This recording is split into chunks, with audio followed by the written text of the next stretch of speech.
Hi, Mark here. I'm in Camps Bay in Cape Town, and I just wanted to do a quick comparison of two of the most popular kind of clip-on lavalier mics that people are using with their smartphones.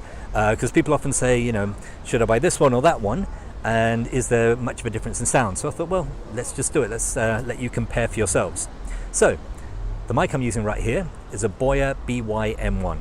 And the Boya BY-M1 I buy it for about £15, about 15 euros.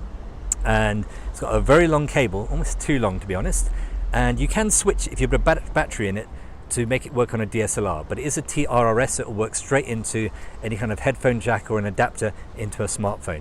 So this is the quality of the sound. I've got a little kind of fluffy cover on this because we're right by the sea and I didn't want wind to play a part, and I put this cover on the next mic, which is the Rode Smartlav Plus. So let's see if you can hear the difference. Okay, so now I'm on the Rode Smartlav Plus. So there was the Rode Smartlav and then the Rode Smartlav Plus.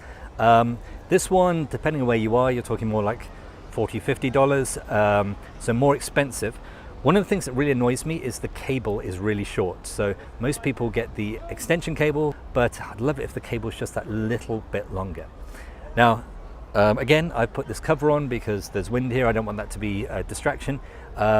But personally, I think the quality of this is slightly better. The question is it for you, depending on your budget, worth spending that bit more to get the Rode as opposed to the Boya BY-M1? Now, I know there are lots of very cheap mics that you can just get on Amazon, which are literally like $10 or something, and they're pretty decent as well.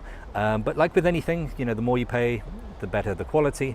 So I'm back on the Boya now. So the Boya is the cheaper of the two. Nice long cable.